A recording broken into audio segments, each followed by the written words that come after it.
শ্রীমঙ্গলে গিয়ে আমরা কোথায় উঠলাম, কি কি করলাম, চলুন শুরু থেকে দেখা যাক। আপনি যদি ব্রাহ্মণবাড়িয়া কিংবা আশেপাশে এলাকার হন, প্রথমে আপনাকে হবিগঞ্জ জেলার মাধবপুর উপজেলায় আসতে হবে। আমাদের যাত্রা শুরু মাধবপুর থেকে। মিতালি পরিবহন করে শায়েস্তাগঞ্জের উদ্দেশ্যে রওনা দিলাম। জন প্রতি ভাড়া পড়েছিল 40 টাকা করে। তারপর শায়েস্তাগঞ্জ ব্রিজের নিচে নেমে শ্রীমঙ্গলে যাওয়ার জন্য ধরলাম বিরতিহীন বাস। শায়েস্তাগঞ্জ থেকে জনপ্রতি ভাড়া পড়েছিল 60 টাকা করে। ওয়েলকাম টু শ্রীমঙ্গল শহর বন্ধুরা।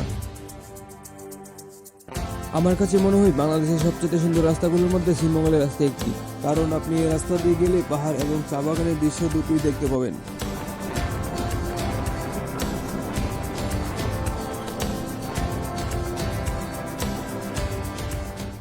যেতে যেতে প্রায় সন্ধ্যা নেমে এলো বলে কিভাবে সময় পেরিয়ে যাচ্ছে বুঝতে পারিনি আমরা।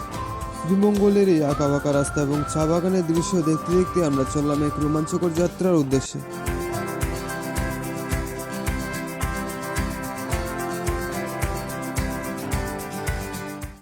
অবশেষে আমরা রাত 7:20 চলে আসলাম শ্রীমঙ্গল শহরে।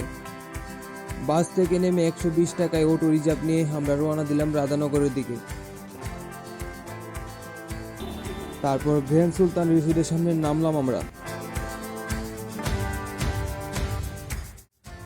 গ্র্যান্ড সুলতান রিসোর্টের সামনে দিয়ে যেতে হবে আমাদের সেই কাঙ্ক্ষিত গেস্ট হাউসে। ফাইনালি আমরা চলে আসলাম ব্যাচেলর পয়েন্ট গেস্ট হাউসে। শ্রীমঙ্গলের সেই budget friendly bachelor point guest house, যেটা আমাদের মতো ব্যাচেলরদের জন্য সেরা ঠিকানা। আমরা এসে ডিসকাউন্টে 1700 টাকায় রুম বুক করলাম। জার্নির ক্লান্তি দূর করার জন্য আমরা ফ্রেশ হয়ে একটু রেস্ট নিলাম। তারপর দেখা মিলল হোটেলের ম্যানেজার সাহেবের সাথে। সে এতটাই ফ্রেন্ডলি যে হাসার পর আমাদের সাথে মিশে গেছে। তার সাথে কিছুটা সময় কাটালাম। তারপর খুব তাড়াহুড়ো করে রাত 11:30টার দিকে চলে আসলাম 7 রং রেস্টুরেন্টে। এখানে আমরা রাতের ডিনার সারলাম। খাওয়া দাওয়া শেষ করে আবারও ফিরে এলাম আমাদের হোটেলে।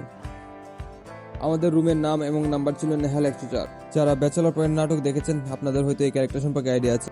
তারপর হোটেলে ফিরে এসে হোটেলের কিউট সদস্যের সাথে একটু দুষ্টুমি করে আমাদের প্রথম পার্ট এখানে শেষ করলাম। দ্বিতীয় পার্টে ধামাকা কিছু আছে, কবে দেখতে চান কমেন্ট করুন।